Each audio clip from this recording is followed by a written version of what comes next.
This is a presentation of the Sports Source Digital Network, presented by Hearthside Bank.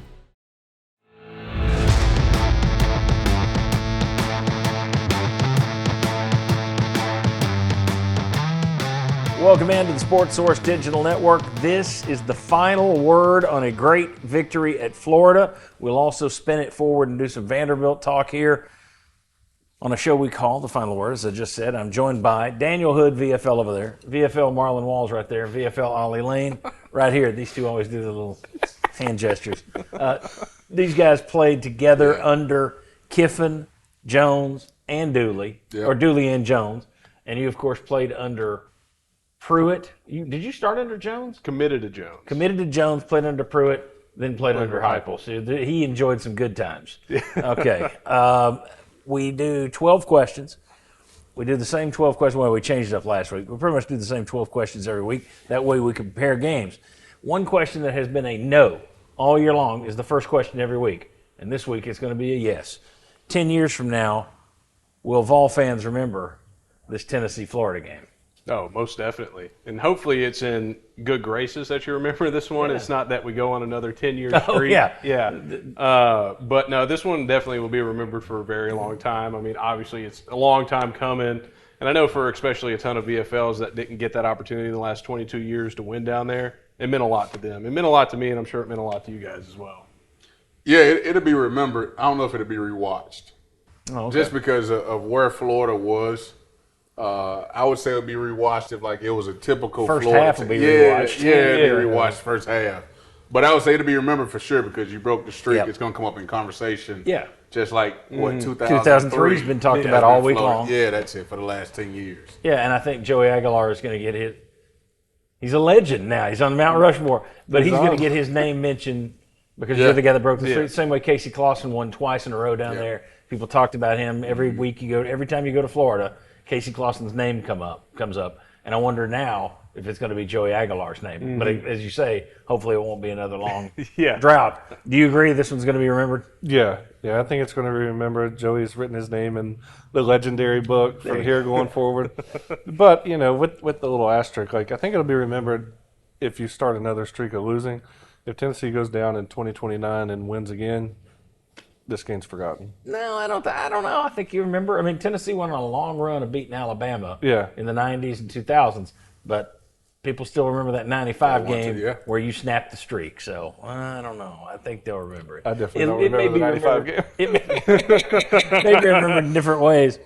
Well, were you even alive in 95? I was 5. Yeah, okay.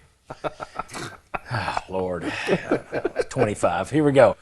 Question number 2. What was the game's most memorable play? God, I went back and forth on this one. To me, the most memorable play was Ethan Davis's first touchdown. That's what I had. But I feel like the one snapshot that's absolutely going to be remembered the most is when Deshaun Bishop did the little dive over, and you saw the little camera angle of him coming over, and he had his big chest out. To me, that's the one that's going to be remembered, his second touchdown. What stood out to me is that was a play. Again, you guys are young. You probably don't remember this. But that was a standard football play in the day. All the time. The tailback dive over the center. I mean, Tennessee had guys that would do. Travis Henry did it a million times and once came down on his head. Might have been against Vanderbilt. People were freaked out and worried. But that used to be, Herschel Walker did that a million times, the up and over. And I haven't seen it in years, and you got 2 of them the other day under Deshaun Bishop. And the reason being is everybody's in the shotgun now. Yeah. Handing the football off. So, that used to be a play. Yeah. I would probably say, if I'm being honest, it's the Ethan Davis play. Yeah. Because I remember watching that play and saying, man, we could have had this all year. I texted that to you. The guy's a matchup problem. You can't put a linebacker on him, he's faster than him. You can't put a DB on him because he's stronger than him, he's bigger than him. Yeah. And I saw that play and it was like, man, that was an explosive play. And we've been missing some of those plays, especially from the tight end position. And then even on in SEC play, your Oklahomas, Alabamas, we didn't get as many explosive plays. And so, like, you see Ethan Davis do that, and it was like, immediately I was like, man, we've robbed this guy this season because that cat could have been doing that all He was year hurt for a long. while because he stayed. But yes, you could have used him a lot more than you have. I thought the Ethan Davis play was the one because it showed me, we got some creativity tonight. Yeah. right down to the fact that play, they used him differently, but he was in the same spot that he was on an earlier play where they're just using the block. Yeah. Ollie, you talked about that on our Sunday show, as a matter of fact. Was that your most memorable play, the Ethan Davis? You got something else? It's up there, but to me, the one that I always keep replaying is the Star Thomas run on the 3rd and 17. Yeah. I mean, that was one heck of a run, and I mean, obviously, most times, more often than not, why are you running on 3rd and 17 to begin with?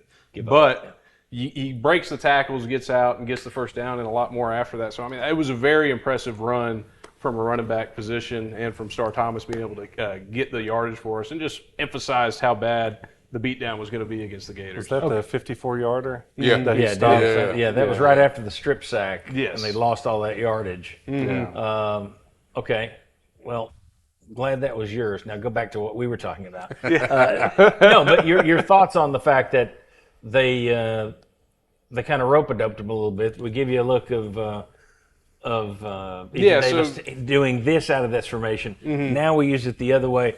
It's not like that's reinventing the wheel, but it's more creative than some of the stuff we've seen this year. So I want to give him a thumbs up. Yeah, and that's definitely an area that you feel like has been missed a little bit of this offense is just the setups that go into some of these plays. And the way they set that up, I mean, coming across seal the edge on the first attempt, then you wait a couple plays. It doesn't come immediately after 2-3 plays down the drive. Then you hit the kick out the backside to Ethan Davis for the touchdown. It is beautiful. Yeah. And when you can set things up in a drive that works like that.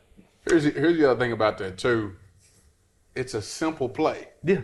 But he's explosive, Yes. big guy, game changer. It's not as easy getting the right angle on him and running him down and turn that into a big play. Yeah, that's even That with it's like Mike Matthews missed his block. Ethan Davis made that guy miss, so Mike Matthews came back, got a second guy. got a second guy. Well, and the other thing I'm sitting there thinking, not to go back and throw mud on Jack Van Doorslayer, but we said it at the time. This isn't second guessing. We said it after that Oklahoma game. Well, I guess that was a second guess, but we said, why are you throwing it to him when you got Ethan Davis? Why is that? Why are you not throwing it to Ethan Davis? And I think that's a question that I may come back to a little later. All right. Biggest reason Tennessee won the game? Ran the football. Yeah, and I was really impressed with Heupel because you look at all the games Florida had lost that year, the teams that ran the football well on them won by 10 or plus more points. The teams that tried to pass it everywhere, like Texas tried to do, Florida ate them alive. And so Tennessee came out with a game plan. We're going to run the football and put up 250 yards. Yeah, I mean, I would definitely say on top of that, it was your ability to go out down there and just press the running game. It felt like they made it a huge aspect of what they wanted to do in that one, press it. But, I mean, also, too, I think just a more outside looking in viewpoint, I think we were the more motivated team going into this one. We looked motivated from start to end, that we wanted to go down there and end that streak. And it never looked like Florida, especially after you get 2 scores on them, never looked like they wanted any part in that contest. I mean, even when we come out in the second half and you start running the football, I mean, you're obviously showing me that Helping get the clock over. Yeah, this is what we got.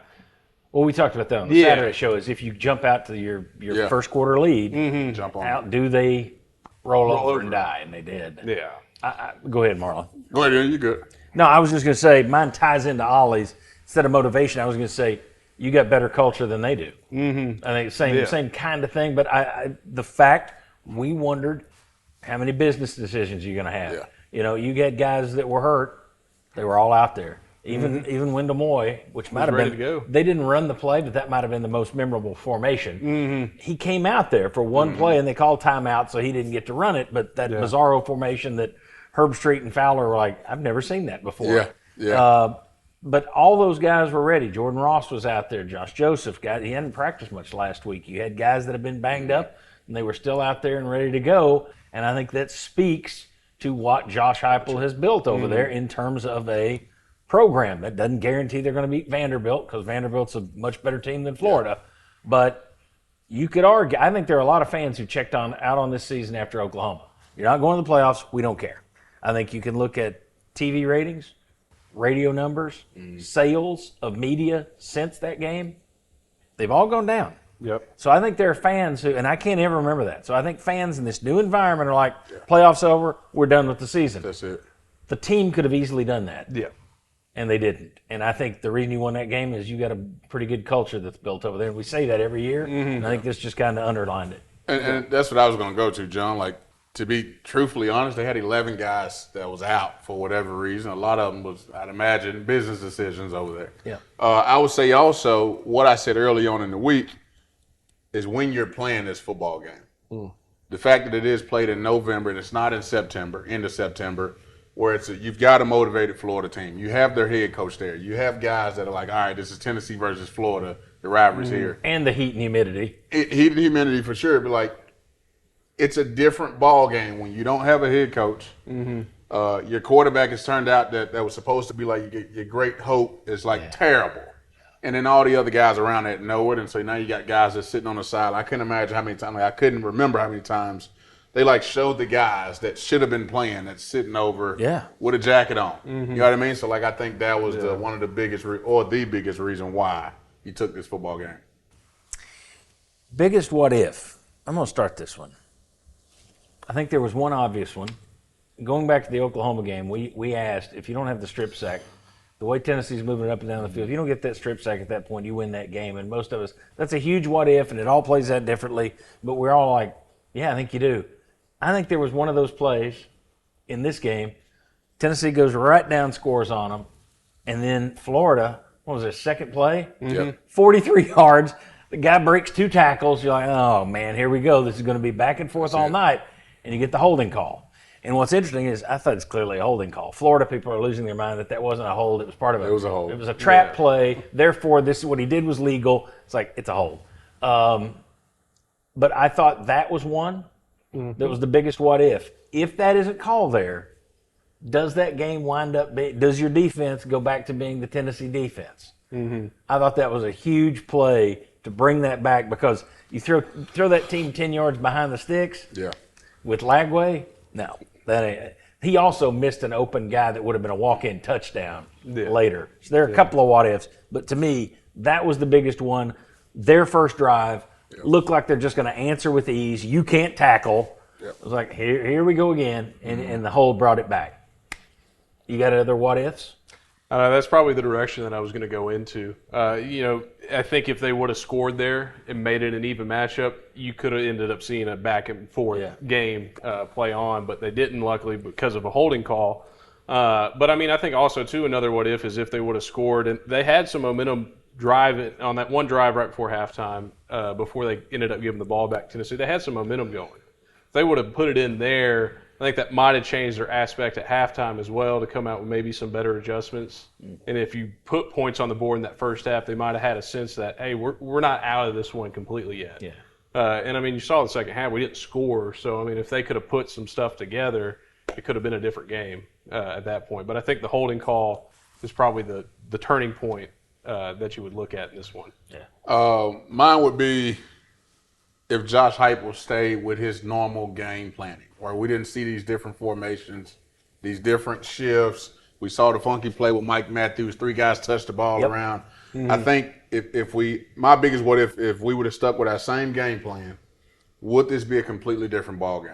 Because I feel like that's what took Florida out, is the fact that, hey, we're seeing new looks from Tennessee right now. And we're not used to seeing that on tape. This team is pretty much, we do what we do, but all of a sudden we know that he's motivated now because we're seeing different formations, different kind of play calling. And so that right there is my biggest what if, because I feel like if we would have stuck with the same thing, I don't know if we lose the game, but I think it would have been a tighter ball game. I think that took them out. Here's a side note, then we'll get to your what if. We talked earlier this season. I guess it was the Syracuse game where you said he came out and coach pissed off. We saw motion all over the field. We saw different formations. It was new, and then it's gone away until week 11. I mean, it's not like you didn't have any motion, but you didn't see anything like you did the other night. I wonder why. I mean, if I'm a coach, I don't think that there's ever a play I run that doesn't have some motion involved because I want to know if you're in zone or man. I'm going to make you think on every single play. I'm moving somebody somewhere. And Chip Kelly did it to Tennessee last year in that playoff game. But you look at it, you saw this early in the season, against Syracuse. You saw some against Georgia. Yep. And then it's like they hit a rut where it's like, man, this is what we are and this is what we do. Even at home. Yes. And I don't know where that went. But it was good. I'm glad it was back. Yeah. But it's kind of bizarre that we saw it early and then it kind of disappeared for a lot of the season, at least to that level. Yeah. Daniel, your biggest what if? I was originally with you because the holding call, I felt like all of Florida's confidence was gone. It just completely changed the game. I think Marlon just sold me. Now I'm curious about what if we didn't do it. And now I'm thinking, like you said, what if we had that motions and everything the entire season? Yeah, what if you'd had that in the second half against Oklahoma, which to me was probably their most frustrating half. Yeah. Because you moved it all over Oklahoma in the first Yeah. half. You just had turnovers. But that second half against Oklahoma, they looked like they were just running into a Yeah. brick wall. Well, we got nothing. And I just wonder if you'd had more motion, different sets. The only thing I can think about is they had more time with the bye week to input more of that stuff, to go back to training camp mode. To do a little, maybe you did a little bit more self-scouting. Yeah. Well, I ain't gonna let them get away with that. Go. You know what a college football practice is like. It's you've got your plays at the end of periods where it's like, hey, I want to see this one, and it's usually those kind of plays. Yeah. And it's like even it would pee us off on defense because it's like, well, we got to let the guy catch the ball, and it's just like, but the coach is trying to see that play. Yeah. And I want to see it work and what it looks like. So, like, I get it. They had more time on the bye week, but, like, if you show me this in the first game and then you go away from it when it was successful in the first game, like if it failed and when our guys looked confused or didn't know what they were doing, all right, I got you. But, like, we looked pretty doggone good. Like, that Syracuse game was the reason why that prediction started to change with all fans. Hey, man, this offense looked really good. Joey Aguilar's got it. Yeah. Okay, now we're going up to 10-2 or 11-1 based off what we saw, and then to go away from that is like, I don't understand that at all. The only thing, sorry, you go ahead. I was just going to say, to me, it almost had to be a depth problem because you started having Travis Smith out, Rodarius Jackson's out. Well, But, okay. you look at the snaps that the wide receivers played the entire year. I'd love to see their snaps compared to like an Alabama's or a Georgia's. Well, see, I was going to say, people all year are like, why don't you stick with the tempo? Well, I don't know which reason they don't stick with the tempo, but I can give you three. One, nobody sticks with tempo to the level they did a couple of years ago. Yeah. Two, you're really not that far off that tempo when you look at the numbers. Three, you might have an offensive line that's tired. You might be protecting the defense. You might have receivers who are wearing out. They can't run downfield like they used to when you only got three of them. Okay, there are reasons why you can't stay in tempo constantly. All right. I don't know what reason you would have that you can't put a man in motion. No. Why would you stop changing up your formations and setting up plays the way you did? I mean, maybe it just worked there. That, for all I know, I'm just not a good enough eye that, they've done that all year. It just didn't work. But there were some things I saw against Florida that I haven't seen. That we haven't seen. Since Syracuse and Georgia. The two things that I will say is, one, you're somewhat on part right with the depth issue. I think that is part of it. You're going to have guys running all over the place. They're going to get worn out at some point. Two, what happens when you start throwing in the motions, especially in this offense, you get guys thinking a little bit more. You get a little confused, especially when you do want to crank that tempo and go fast. And then on top of that, you're more likely, especially just in years past, when you start doing too much of it, is when we start having a ton of those pre-snap penalties. And once you get those pre-snap penalties, it kills a drive entirely. It's more with the motion than with the tempo, the pre-snap penalties. I feel like when you try to mix too many motions in with running the tempo is when you run into the pre-snap penalties. Well, here's the thing. They had some tempo the other night, but that wasn't what they did to Florida was not what they did against Georgia. Creation. They took, if you made me choose, you can be all tempo, a million miles. I could do the Will West thing and be all tempo all the time, and I love Will, but okay, we get it. More tempo. That's actually what I was saying last year, and I finally come around to, okay, it's not going back to it, so let it go. Yeah. But more tempo. Or all motions. Or mix them up. Mix them up. Mix them up. Okay, you don't want to do motion and the tempo stuff? Fine. Do a drive of tempo. Now do a drive where, oh, hell, they're coming at us over here. Now over here, we got this guy in motion. Yeah. Keep them off their toes. You don't have to do the motion on every play if you want to do the tempo. That's interesting that's where you're getting some of your pre-snap. I would have thought that was just the tempo stuff, but marrying it, okay. Then mix it up. Mix it up. Lane Kiffin's about to get paid a ton because he's creative. Yeah. It's creative. I just wonder too if they only do the motions when they're unsure about what the defense is going to run, because you got an intern coach at Florida. Maybe he's going to change things up, but I guess they didn't do it against Arkansas, or did they? I don't remember. No, not like this. No. But I mean, I'm still saying like that Mike Matthews play. As an offensive line, it doesn't change for you. No. We're running this thing like it's zone left or zone right. Yeah. Yep. This is strictly on 4 people. Yeah. Joey, the receivers. Like, I don't think that takes a ton of I mean, because just so you guys know, like, we might go into a game plan, and then, like, on Tuesday, we're putting in a new blitz. And this is game week. But if it's similar to anything else we already do, they just kind of say, okay, we play it like it's right. Except this guy's doing this now. Okay, we got it. Good. It's over. So I don't like these are college athletes you're talking about, like that are running some high end stuff, moving, got to know what coverage you're in. Yeah. Like we can run a reverse and it not freak the guys out. Yeah. So I tell you, John, I have no clue why we were not more creative. And my type is like, if you are an offensive mind coach, I want to see you be an offensive mind coach. Now, I'll say this. You know who's averaging more points this year? Tennessee. This is the second best Tennessee offense by points to that 2022. You know? So I'm not coming back at yeah. We critique them when we have all year, and there have been times where it works and times where it doesn't work. Yes, they get a lot of points against 3 crap teams they play every year. So does everybody else. Yeah. So it is a good offense, but there are nits to be picked. And by God, we like to pick them. This show is brought to you by Al Wilson's Hard Hitting Tea. Visit hardhittingtea.com today. Next one.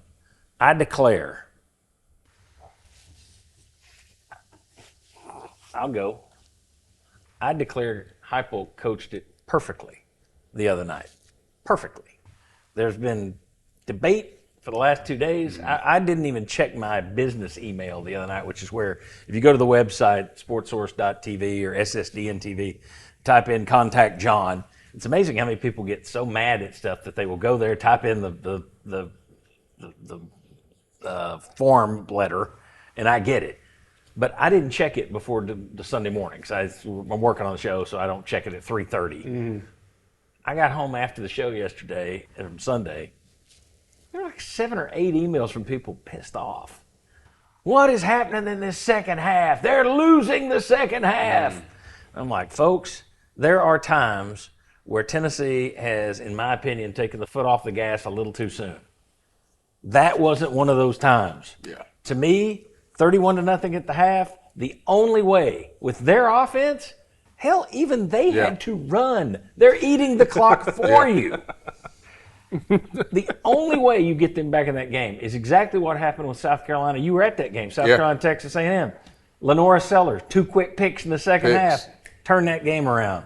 I thought Heupel, and people are still bitching about it, I thought Heupel nailed it the other day. I thought, and people are like, well, you didn't get any points in the second half. You had 2 drives, 13 plays each. Yeah. It's not like you're 3 and outs. 13 plays. You're just controlling the clock and milking that game. You're choking them out.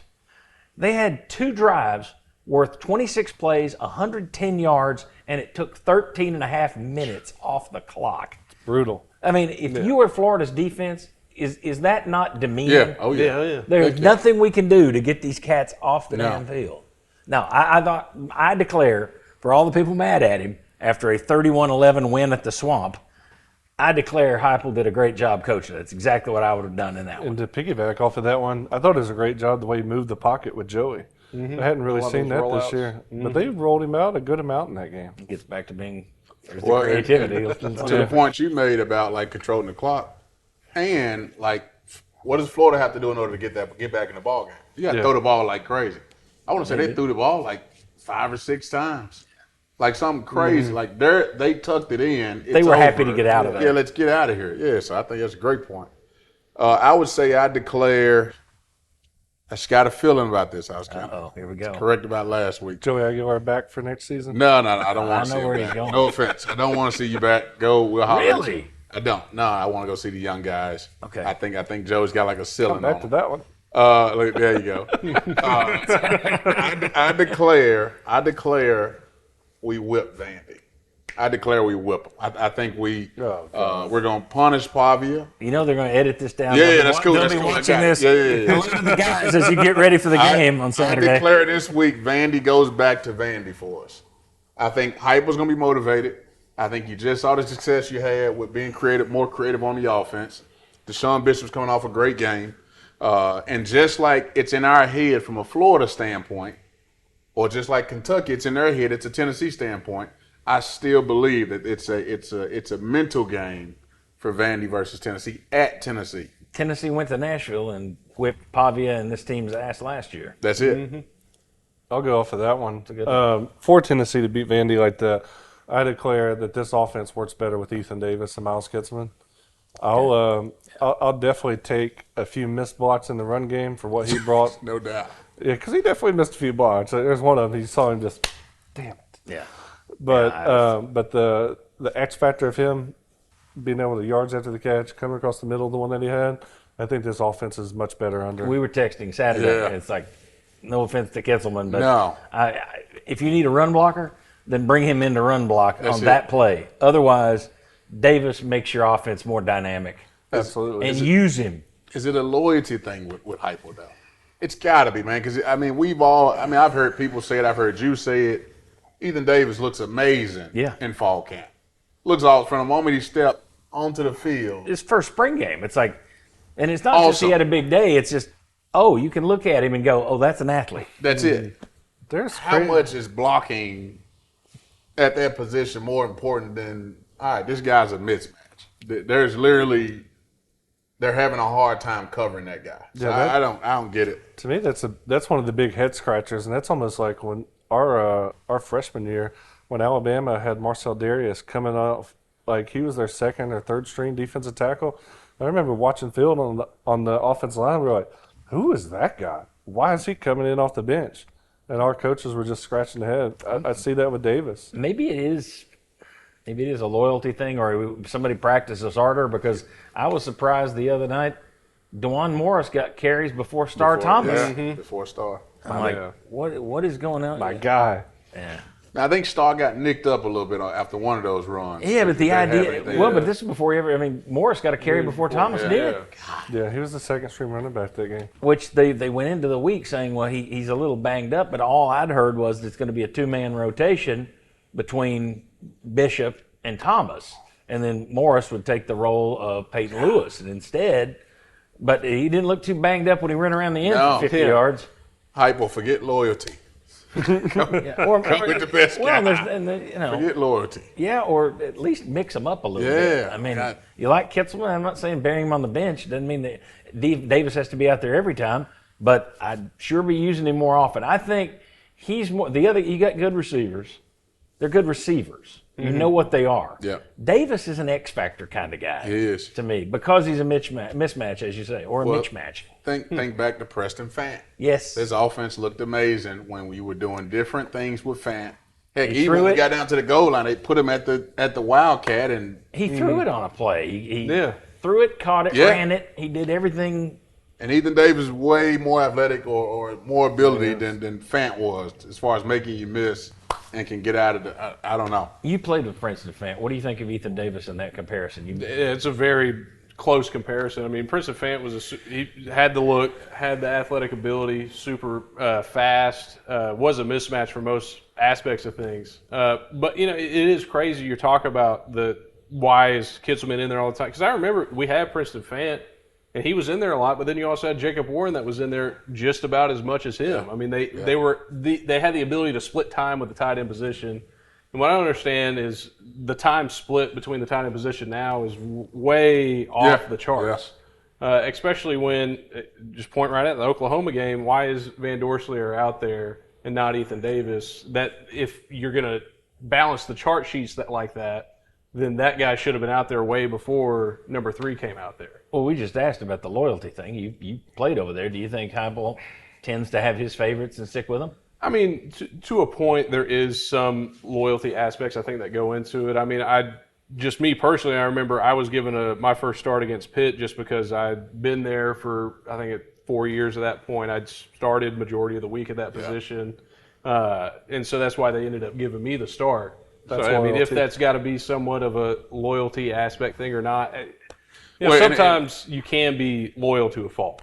And I understand that. I mean, that was the thing when Philip Fulmer was here. You talk to some players, they're like, the more he was there, the longer he was there, by the end, it's like starters can't lose their jobs.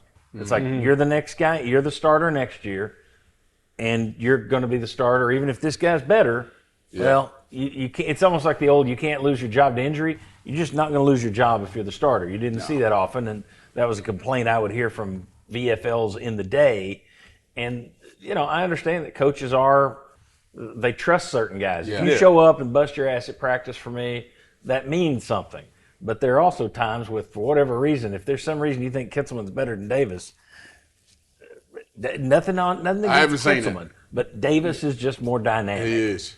And Kitzelman's kind of gone backward this year in terms of catching the football, too. He hadn't had been consistent. It's frustrating because, we're talking about after a 31-11 win in the swamp, something we haven't done in a long time. But again, it goes back to, you see this thing and it's like, man, what if we had done that the whole season? Yeah. What if Ethan Davis is one of your top tight ends coming out of the SEC because he's producing? Like, that guy's the kind of guy you can throw a tight end screen to. Yeah. Or even just a little, we're going to act like we're going to kick out the end and he slip you and catch one in the flats. Or 4th and 1, you can hit him right in the face. Hit him in the face. But he didn't practice hard that week, so Van Slayer. Yeah, Van Slayer. I apologize. All right, what have we gotten to? Ollie, are you next? Yeah. What do you declare? Well, I was going to declare that I was going to agree with Marlon. We're going to whoop Vanderbilt. But I'll go a step further. I'm going to go ahead and declare it now. I think we're going to have a very exciting football season next year. I think you got a very young roster depth right now. And I know it's a way ahead out, far out declaration. But you got a really young football team. They're going to have a lot of tape that they get to watch this offseason, break it down, have a lot of things that they can individually Depending on who's back. Yeah, crack it in. No, sorry, man. It's hard to look at next year because I declare that everybody comes back. Everybody's happy. There you go. That's everybody returns, except Joey Aguilar because Joey. Marlon's had enough. No Joey. But no, seriously, to get back to that at some point. In the old way, the old mind thinking in college football, these guys got a lot of things that they can break down over the winter into the spring and say, this is what I want to accomplish during my spring training. I mean, that was always a great feeling for me when I finally first got my opportunities to get out there and actually play. Well, now I get to see what I was actually doing. I'm like, all right, spring, I want to focus on this aspect of my game because when I was out there, it wasn't working right. What can I do to fix that? Now these guys have that tape because a lot of them really only have some of their high school tape to look at this point. And now they have their game tape, but beforehand, it was just going based off what they did in high school. All in my house, they call me the Grinch around Christmas time. I've got to Grinch this one. Hey, listen, that sounds great, but we're in a different era to where, like, if I'm a young guy and I put some good tape out there, like you could hear from Ty Redmond this year, like his representation saying, hey, we want more money or we're hitting the door.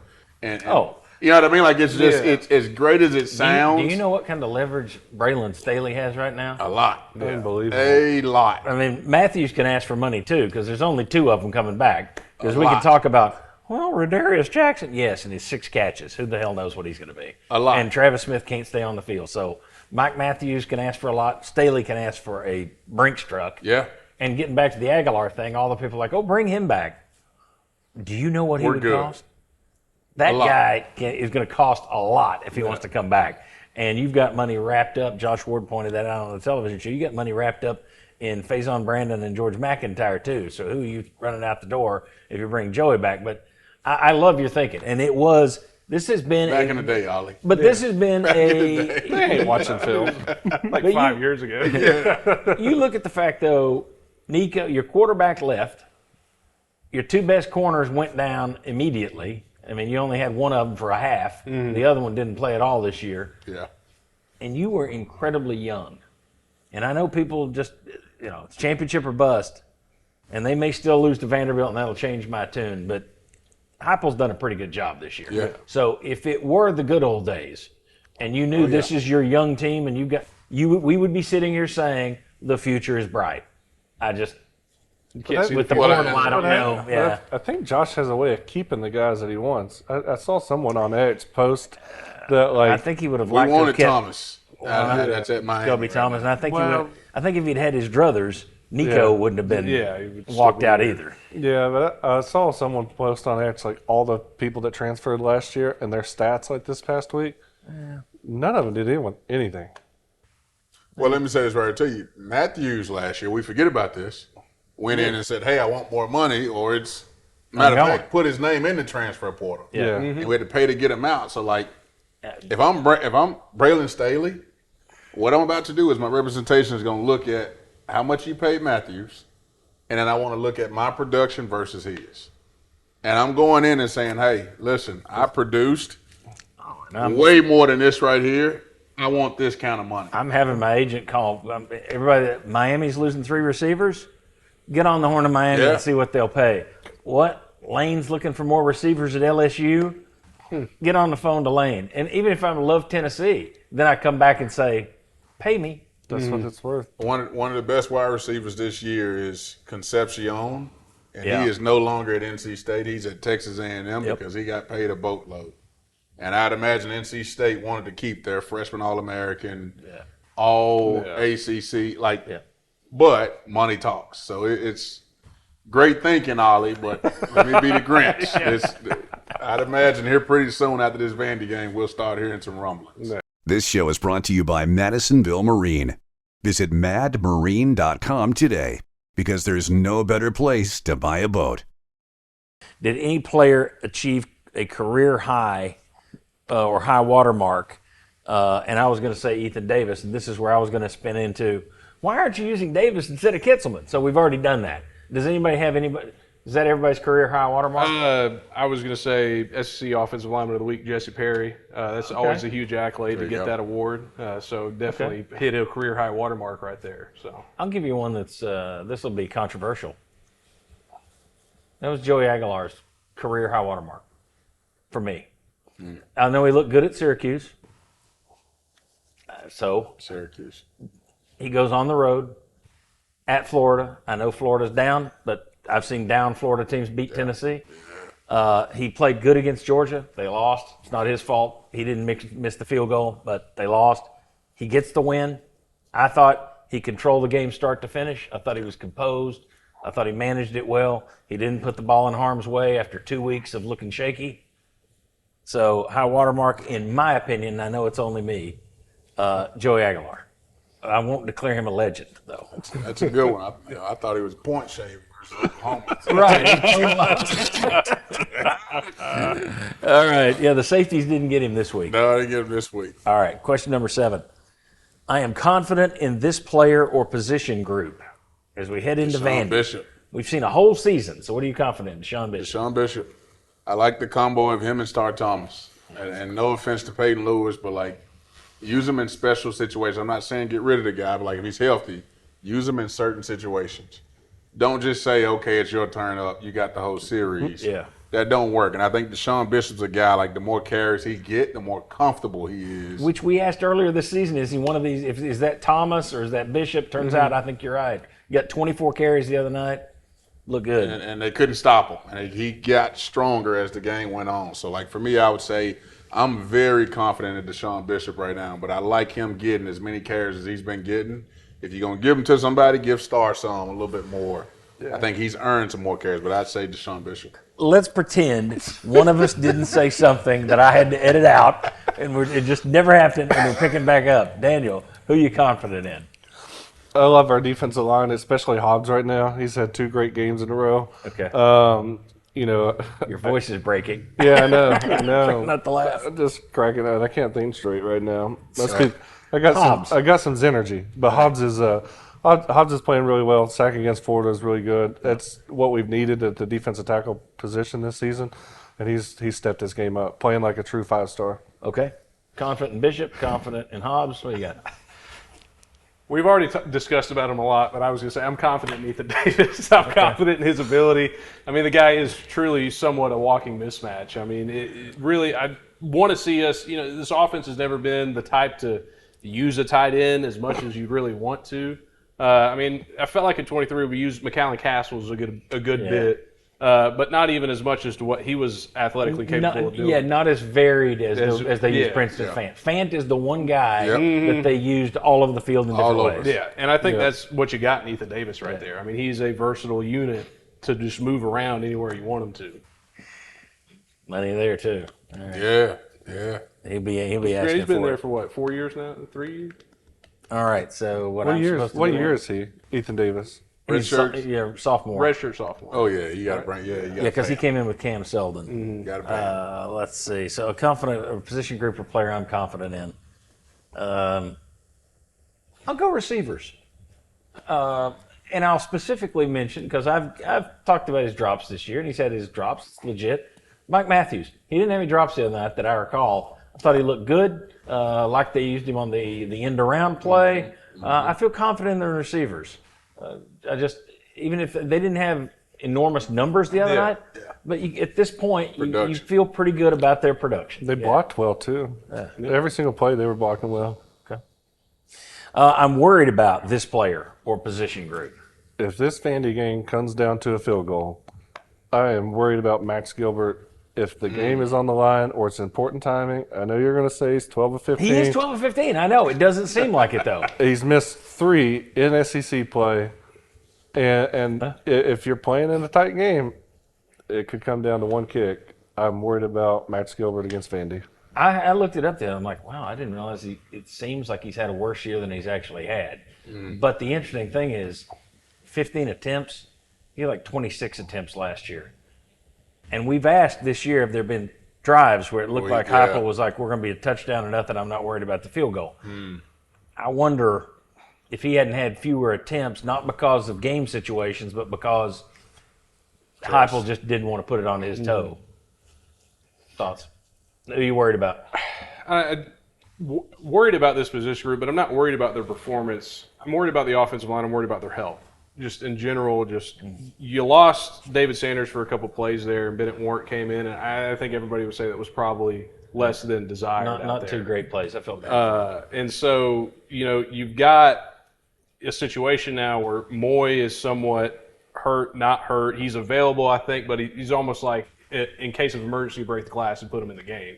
The depth behind the 5 that is out there right now, obviously, I don't think we've seen it for a reason so far this season.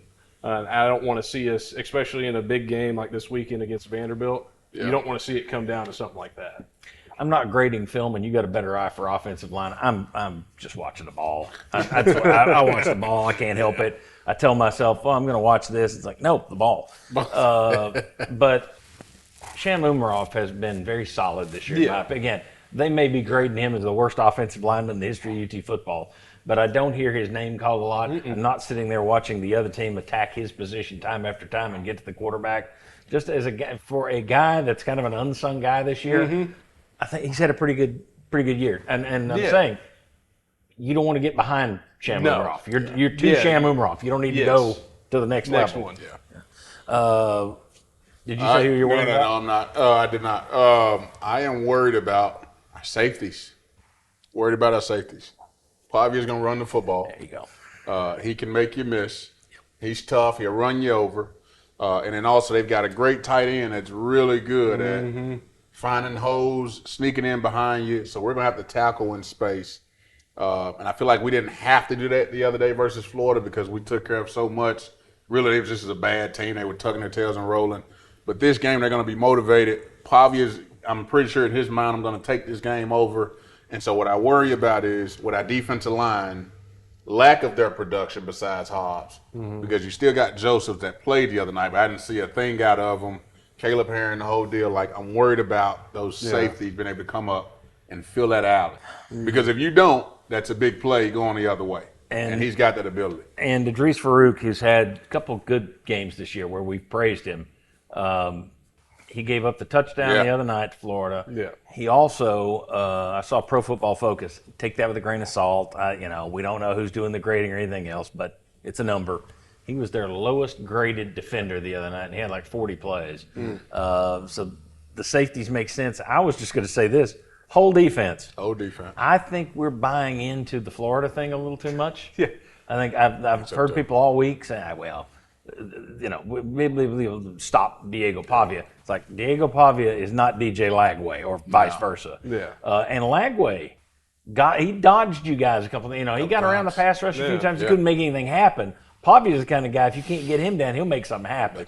So I don't know whether to say that's the defensive line. What is their pass rush strategy going to be? Is he a guy you're going to do that kind of rush, keep it in front kind of a thing? If you do, we're in trouble. Okay. And then are you going to put a spy on him? Is Arian Carter or somebody else going to be assigned to wherever he goes, you go? So I don't know who to name, so I'm just going to say the whole defense because I think they played well against Florida. Credit them. Florida is not that good. Florida quit, I thought. Yeah. Vandy is a whole different other attack. Yeah. And I just worry about what is their approach going to be. And since I don't know how they approach it, I don't know what to say. Oh, then this is what I'm worried about. So I'm just going to cover the whole thing because I think Pavia is going to be, if that was a pop quiz, this is your final exam. Yeah. Well, I wonder, too, if Tennessee's defense has that one guy that's got the mean streak in him, the one guy that's going to, going to try and hurt him? Borderline. Like you and Will? Yeah, borderline dirty, mostly clean. But the one guy that's just like, if I get a shot, I'm going to take it. Yeah. The one guy that's just loves contact, and it doesn't even have to be dirty. I mean, Eric Berry played that way. He was one of the guys delivered big hits. Exactly. Yeah. And I'm not just saying, dirty or that type of No, stuff. but I wonder hitter. if one guy is going to put a chip on his shoulder to go out there and say, this is Tennessee defense, I'm going to lay the big hit. Yeah, I don't know that you have one coming off the edge. I don't know that you got a linebacker like that. I don't know that you got a safety like that. That's all I want to see is one guy. Florida had that kind of mentality a little bit, but he was a bad guy in the locker room, so that didn't work out. I just keep playing back in my head the game that stands out to me for Vandy that told me that these guys are for real is at Texas this year. They go down big, and it's like, oh, okay, Vandy's back to being Vandy, and it's like Pavia's like, nope, I got you. And that thing come all the way down to the wire to the last. I think they won the ball game 34-31. With Pavia having a chance to go in or something like that. Like that told me then that's not an easy place to play. No. And being behind that many points, if this team's going to quit on you, that's the time to go ahead and quit. And them cats came right on back and almost took that the game away from that Texas. Yeah, so you're going to have a football game. If you get up 31-0 on this bunch, don't expect them to be running for most of the second half like Florida did. No, they play the game the right way. They play hard at every position. Clark Lee had a good reputation when he arrived over there, and granted, he was smart enough to go get Jerry Kill and the offense coordinator from New Mexico State and Pavia, and that has made all the difference. Well, I shouldn't say all the difference. That's made a huge difference, but he's also proven that he's improved. As Heupel has improved the culture here, he's got a different culture. At Vanderbilt. No doubt. So, okay, Heupel's best worst move versus Florida. Let's start speeding this up. Best move. Creativity in the first half for me. I thought creativity. What did I have as worst move? Oh, I'll give you a worst move. And this is close because I think I know why I did it. Into the first half, you get right down there into scoring position quickly. You got time to take a shot or two into the end zone. They run it twice and kick the field goal. And I think the reason they did it, you're up at that point, 28-0. I think he's picturing that pick six at Alabama, that turned that game around, and he's like, let's just hand it off. If something good happens, it happens. If not, we'll kick the field goal. It's 31-0. I'm not in his head, but my guess is that's what he was thinking about. So you could say maybe that was coaching a little scared, a little cautiously. That would be my worst move, and I didn't really have a problem with it. No. So. Yeah, I mean, that's where I was going to go for my worst move. I figured you could have, but after texting with you and you reminding me of what happened down in Alabama, I was like, you know what, that's probably the right thing to do. I mean, look, you could have gone up 35, but you got your 3, you're 31-0. I mean, you got to still feel good about what you did in that first half, regardless of what you did to end it. Yeah, and you weren't playing Texas A&M out there. Yeah. That's not a team that's 11-0 with a hell of a quarterback. Yeah. So I understood still it, but I just thought that's probably why they. Your stats of having plug. a 30-point, being up 30, your chance of winning is now what, 1 in 284? Right, exactly. Yeah. So and it's that's like, just in the last let's 20 just- years. Yeah, let's just kick a field goal. Yeah. We got to. Heupel's best worst move. You got one. I'll say worst move, and it's just 'cause I'm nitpicking right now. But this is for all the old cats that was on those squads and we was on those squads that lost those 10 years straight and the Hail Mary and what was that 16? 17. 17. Yeah, The Hail Mary, run the score up. Put 70 on him. Put 70 on. Let DeJuan Morris get him a touchdown. He's Put cutting 70 against my on. declaration now. Yeah, Put 70 on him. Make him feel it. Yeah, I just go back to Aguilar had thrown an interception once every 17 passes. Yeah. You saw the people in the stands take their shirt off and start doing this. I want to make some of them cry. Put 70 on them. That's burning. Well, even Well, Ron but you'd be DeSantis. risking getting them back in it. Well, even Ron DeSantis came out and said this is this is rock bottom for Florida football because he remembers when Peyton Manning came in there and couldn't get a win. All right, did anybody else have a best or worst move? Okay. Does this change your outlook for Heupel's tenure? Probably doesn't, but again, you've now beaten Florida 3 times out of 4 years. You've beaten Alabama 2 times out of 4 years. I remember when they hired him, everybody was like, well, let's see what he does against Alabama, Florida, and Georgia. Georgia's still out there, but nobody's beaten Georgia. No. And they lose 1 game a year. So to win, 5 of his last 8 against Alabama and Florida, who wouldn't have taken that when he got here?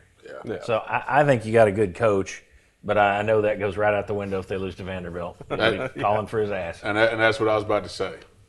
It does if now. you come out versus Vandy and we see that same offense we've seen all season, the creativity is not there, and you lose to Vanderbilt, Pavia beats you. So this changes my mindset because I've seen it versus Florida.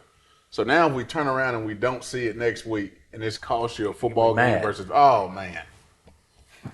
I'll be hot. I'll be hot. Good deal. I'm all in on Heupel.